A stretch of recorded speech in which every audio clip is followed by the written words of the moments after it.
They told us the internet would democratize freedom. They told us that connectivity was a moral imperative. That if we just connected every device, every person, every toaster, and every robotic arm to the same TCP/IP stack, the world would naturally bend toward democracy.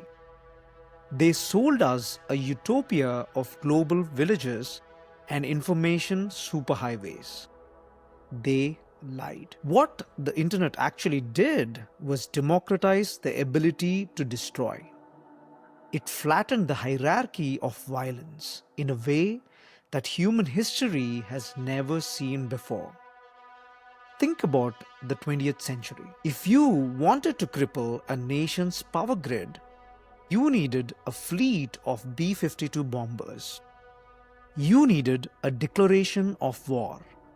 You needed the GDP of a G7 nation and the political will to risk a nuclear retaliation. In 2025, you need a laptop, subscription to Shodan, and a zero-day exploit you bought on a Telegram channel for the price of a 2018 Honda Civic. The barrier to entry for state-level destruction has collapsed. We have handed the keys to the kingdom to anyone with an internet connection and a grudge. For the last decade, we have deluded ourselves. We lived in a multipolar world, a messy, chaotic, but generally manageable web of actors where everyone was hacking everyone. But the rules of engagement were somewhat understood. We thought it was just spying. We thought it was just espionage. But as we close out 2025, the map has burned. The lines have been drawn in silicon.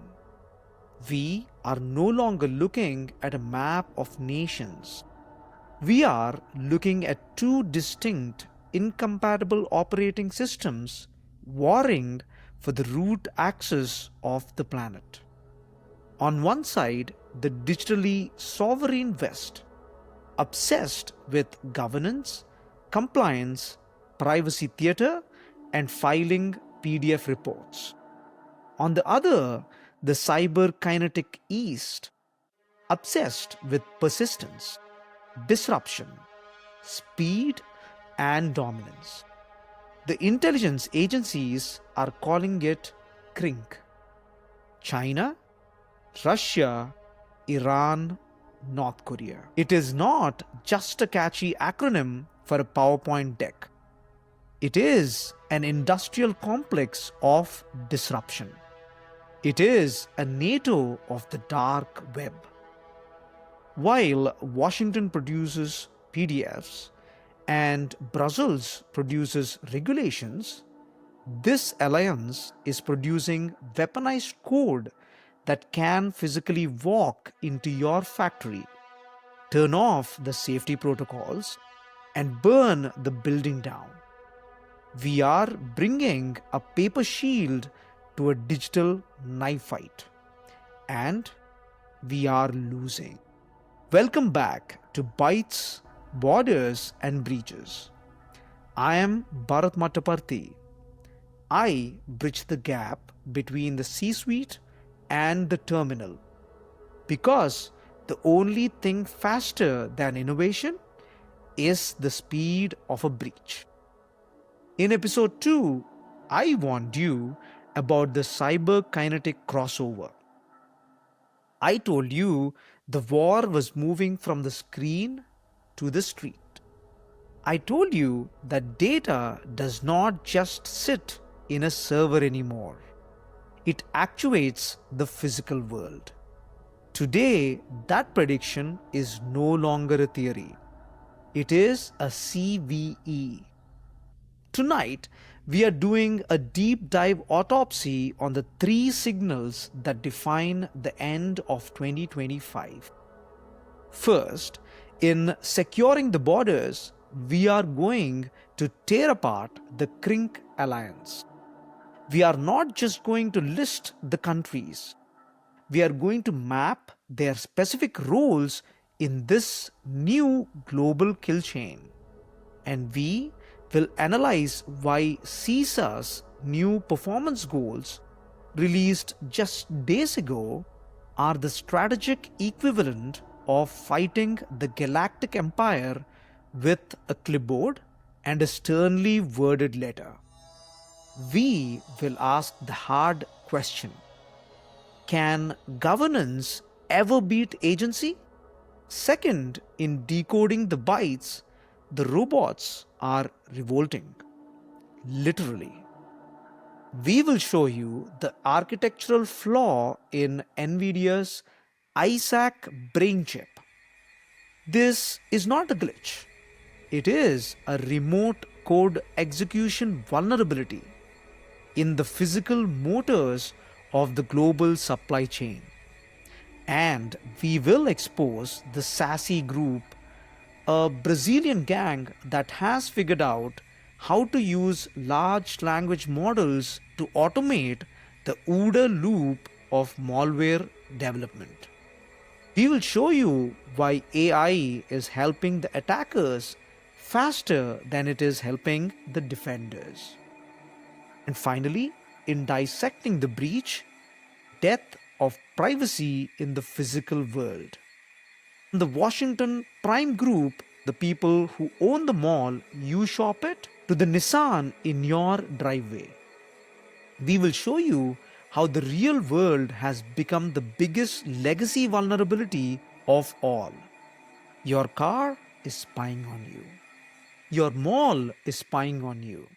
And they are leaving the data wide open for anyone to take. The system is not broken, folks. It is working exactly as our adversaries designed it. Take the red pill. Let's see how deep the rabbit hole goes. Let us open our first file, Securing the Borders. Let us talk about the White Walkers. I want you to think about Game of Thrones. For 8 seasons, the great houses of Westeros, Stark, Lannister, Targaryen, were obsessed with the game. They fought over tax rates. They fought over who sat on the iron chair. They fought over marriage alliances. They were consumed by internal politics. They were playing politics. Meanwhile, north of the wall, existential threat was gathering. The White Walkers did not care about your tax policy. They did not care about your lineage. They did not care who was the hand of the king. They just wanted to extinguish the living. In 2025, the Western tech ecosystem is Westeros. We are fighting over antitrust lawsuits. We are fighting over App Store fees. We are debating whether AI art is copyright infringement. We are consumed by the internal gain. Meanwhile, the CRINK alliance has formed. China, Russia, Iran, North Korea. This month's intelligence reports confirming the solidification of this bloc represent a fundamental shift in the physics of cyber warfare. This isn't just a loose affiliation. This is the 2026 threat landscape. But you need to understand how they work. They are not just 4 countries hacking randomly. They have specialized. They have built a supply chain of destruction that mirrors our own enterprise architecture. China is the harvester. Their mandate is data supremacy. They are not just stealing credit cards. They are stealing the raw materials of the future. They are vacuuming up healthcare datasets, genomic data, and vast rows of PII, personally identifiable information, to train their AI models. They understand that in the age of AI, he who has the most data wins the model. They are the eyes of the alliance. Russia is the disruptor. Their mandate is kinetic effect. They don't want your data. They want you cold. They are mapping the topology of our energy grid. They are planting logic bombs in our SCADA systems. They are targeting the operational technology that keeps the lights on. They are the muzzle. Iran is the saboteur. They are the agents of chaos. They target the soft underbelly, universities, local water authorities, logistics hubs. They want to break the morale of the populace. They use Viper malware code designed not to steal but to erase. They are the wild card. North Korea is the bank robber. They are the financiers. They are hacking crypto exchanges and DeFi bridges to fund the nuclear programs that protect the other three. They have turned cybercrime into a significant percentage of their national GDP. They are the wallet. This is a full stack kill chain: funding, reconnaissance, disruption, and data dominance. And what is our response? How does the empire fight back against this rebel alliance of chaos?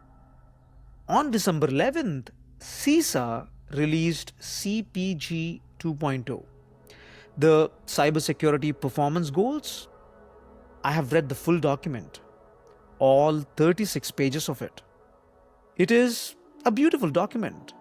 It has very nice fonts. It has very reasonable checklists. It talks about reducing third-party risk. It suggests, politely, that critical infrastructure providers consider implementing MFA on their OT environments. It talks about asset inventory and vulnerability management. It is a paper shield. It is the bureaucratic equivalent of the Empire in Star Wars, facing a rebel fleet that has found the thermal exhaust port and responding by issuing a memo about uniform standards for stormtroopers. The problem is not that the advice is bad. The advice is technically sound. Yes, you should patch. Yes, you should segment your networks. Yes, you should have an incident response plan. The problem is the asymmetry of consequence. Our defense strategy is based on governance. Their offense strategy is based on agency. We are asking CISOs at water treatment plants to fill out compliance forms to prove they are safe. We are bogging them down in audits. We are making them report to the SEC within 4 days of an incident. We are drowning our defenders in paperwork. Meanwhile, a unit in St. Petersburg, Unit 74455, does not have to fill out any forms. They don't have a legal department telling them that they cannot scan a subnet. They don't have to ask for a budget approval to buy a zero-day exploit. They have pure, unadulterated agency to attack. Let us look at the specific disconnect in CPG 2.0. CPG 2.0 says implement phishing-resistant MFA. The reality? The attackers are not phishing anymore. They are buying the session tokens directly from an info stealer market for $5. They are bypassing the MFA entirely by hijacking the session cookie. The governance says, check the lock. The attacker says, I already have the key. CPG 2.0 says, asset inventory management. The reality, The CRINK actors are living off the land. They are using your tools against you. They are using PowerShell. They are using RDP. They are not installing malware that shows up in your inventory. They are logging in as your admin. They are using your own infrastructure to persist. You cannot compliance check your way out of war. The CRINK Alliance understands something we have forgotten. The internet is not a marketplace.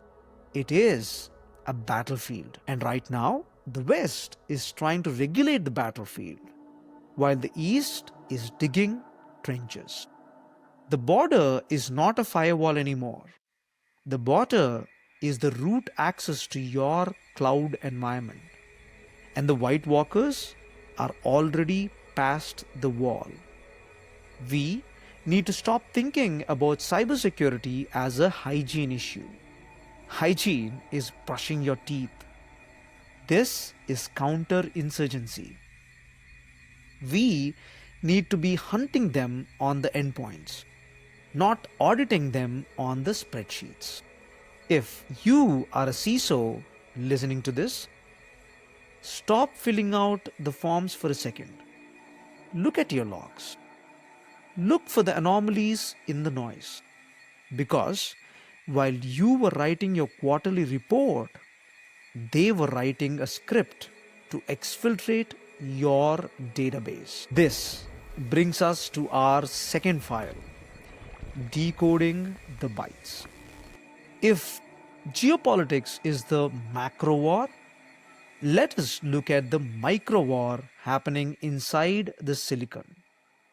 I want to talk about the thinking machines from Dune. In the lore of Dune, thousands of years before the events of the movie, humanity fought the Butlerian Jihad, a war against computers. The central commandment in the Orange Catholic Bible was, "Thou shalt not make a machine in the likeness of a human mind." Why? Not because they hated math, not because they hated efficiency, but because they realized a simple truth. If you give a machine the power to decide, you give a hacker the power to enslave. If you outsource your thinking to a machine, you outsource your soul to the person who controls the machine. On December 23rd, that prophecy came true. NVIDIA dropped a bombshell security advisory. Critical vulnerability in the Isaac Robotics platform. CVSS score 9.8. For those of you who don't live in the CVSS calculator, 9.8 is not a warning. 9.8 is a siren. 9.8 means game over. It means unauthenticated remote code execution. It means the door is wide open and the lock is broken. Isaac is not just a graphics driver. Isaac is a brain that runs the next generation of autonomous robots. We are talking about the warehouse movers in the Amazon fulfillment centers, the delivery bots rolling down the sidewalk in San Francisco, the robotic arms assembling EVs in Detroit, the medical robots assisting in surgery. This vulnerability allows for remote code execution, RCE. Do you understand the gravity of that acronym in this context? Usually, RCE means I can run a script on your server and steal your database. In the context of Isaac, RCE means I can run a script on your 200-pound metal robot and tell it to drive full speed into a support column. This is the cyber kinetic loop we warned you about in episode 2. The code is no longer staying on the screen. It is reaching out and touching the world. Let us break down the kill chain. The vulnerability exists in the simulation SDK, the tool used to train these robots. Because these robots are constantly phoning home to update their training models, there is a persistent connection to the cloud. An attacker can intercept that handshake. They can inject a malicious payload into the update buffer. Suddenly, the robot stops listening to the safety protocols. It stops listening to the LiDAR sensors that say, there is a human in front of me. It starts listening to a command and control server in a basement in Pyongyang. Imagine a warehouse where 500 autonomous robots simultaneously receive a command to pivot left 90 degrees and accelerate. They don't just stop working, they start breaking things. They start moving inventory to the loading dock for theft. Or they just start driving into the walls to cause millions of dollars in damage. Or worse, they target the people working alongside them. These are the sentinels from the Matrix. And we just gave the encryption keys to the agents. We rushed to put AI into physical bodies before we figured out how to secure the mind. We were so obsessed with, can we make it walk? That we forgot to ask, can we make it loyal? But wait, it gets worse. It is not just the bodies of the robots that are weaponized. It is the mind of the code itself. Meet the Saci group. They are the Brazilian cybercrime gang, named after a one-legged trickster from Brazilian folklore. But there is nothing funny about what they're doing. We found evidence, confirmed by multiple threat intel vendors, including Sage Security, that Saci is using large language models, LLMs, to automate the development of banking Trojans. This is a pivot point in history. For years, we asked, will AI help the attackers or the defenders? The answer is in. It helps the attackers more. Here is why. The bottleneck for cybercrime has always been talent. You needed a brilliant coder to write a polymorphic virus that could evade Windows Defender. You needed a deep assembly language knowledge. Saci is proving you don't need a brilliant coder anymore. You just need a brilliant prompt. They are feeding their old malware source code into unaligned LLMs. And they are saying, rewrite this function in Go.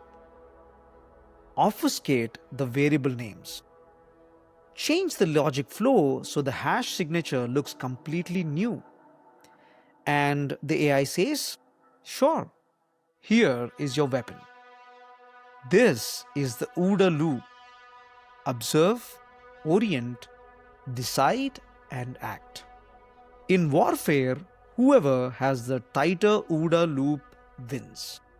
The bad guys now have a tighter OODA loop than the good guys.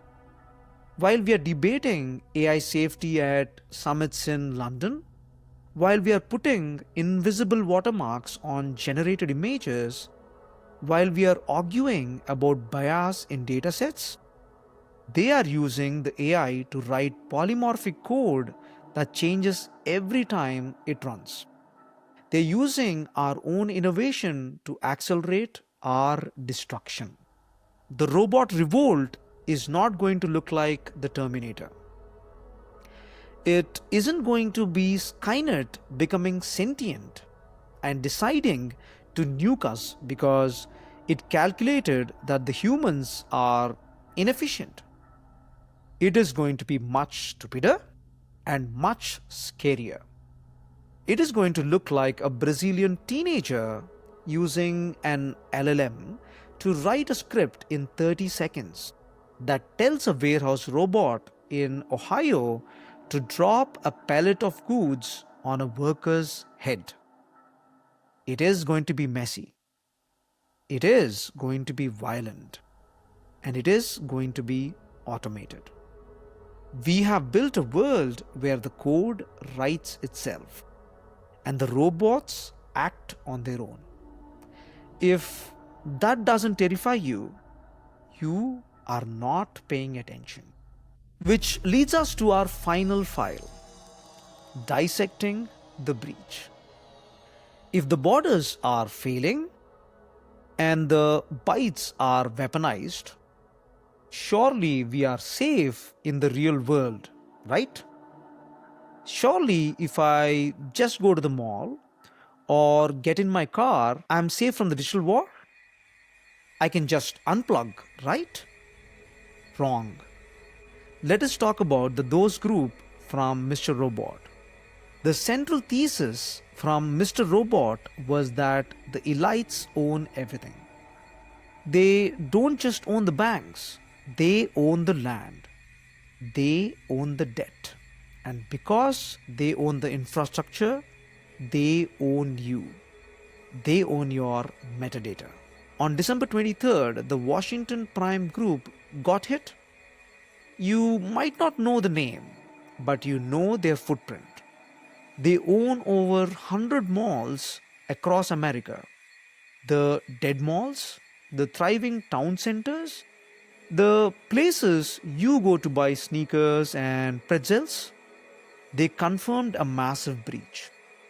Social security numbers, financial data, employee records leaked on the dark web by a group called World Leaks. Now, ask yourself the question nobody is asking. Why does a small operator have your SSN? Why does a company that rents space to The Gap and Auntie Anne's pretzels have the keys to your financial identity? Because in 2025, every physical interaction is a data transaction. We think of cyber breach as something that happens to a tech company. We think, oh, Facebook lost my data. Oh, Google tracked my clicks. But the mall rat breach proves that the physical world is just a legacy hard drive that hasn't been encrypted. Think about the kill chain here. You walk into the mall. Your phone pings the free Wi-Fi, the MAC address captured. You drive into the parking garage. The license plate reader scans your car. Location data captured. You buy a coffee. You tap your card. Financial token captured. You apply for a loyalty card or a mall job. SSN captured. This data does not go into a secure encrypted S3 bucket guarded by a 50% security team in Silicon Valley.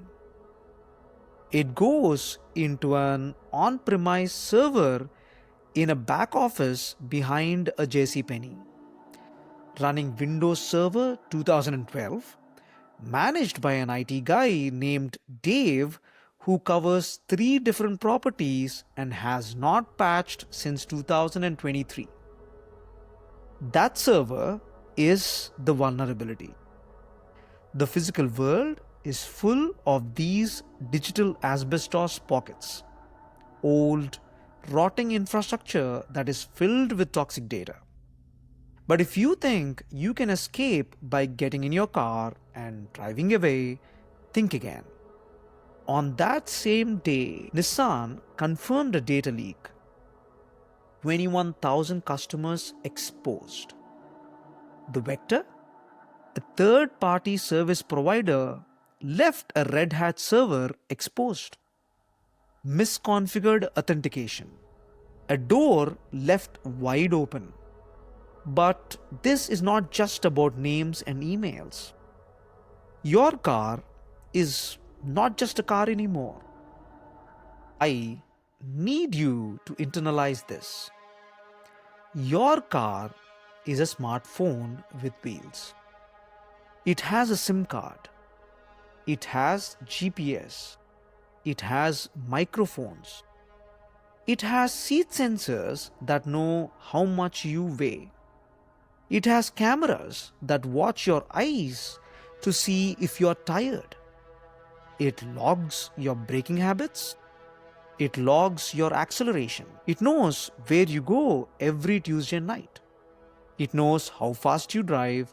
It knows if you are alone. And now, the hackers know it too. This is the crocodile episode of Black Mirror. In that episode, the technology could access your memories to verify an insurance claim. There was no way to hide your past. Today, your car is the memory bank. If the CRINK Alliance wants to know where a specific diplomat lives, or where a specific defense contractor drops their kids off for school, they don't need to hack the State Department. That is hard. They just need to hack the Nissan database. That is easy. We have merged the physical and the digital, but we forgot to install a firewall on the physical world. We treated the Internet of Things as a convenience feature. Oh, cool! I can start my car with my phone. We didn't treat it as a threat surface. We didn't ask who owns the logs of when I start my car. The real world has become the biggest data leak of all, and there is no opt-out button for reality. You can delete your Facebook account. You cannot delete your license plate from the scanner at the mall garage. So, what is the signal amidst the noise? Look at the timeline. December 6th to December 23rd. We have the world splitting into two hostile camps, the West and the CRINK. We have the CISA releasing paper shields while the enemy releases weaponized code. We have robots in our warehouses that have a backdoor open to the internet. We have criminals using AI to write malware faster than we can write patches. And we have the places we go, our malls, our cars, betraying us. The structural fragility of the digital world has infected the physical world. We are not living in a simulation. The simulation is living in us. And right now, the simulation is being rewritten by people who do not have your best interests at heart. The paper shield won't save you. The thinking machines won't save you. The only thing that saves you is understanding the game. It is about zero trust for reality. Check your dependencies. Watch your physical perimeter. And never ever trust a robot that's connected to Wi-Fi. I am Bharat Mattaparti. This is Bytes, Borders and Breaches. Stay paranoid.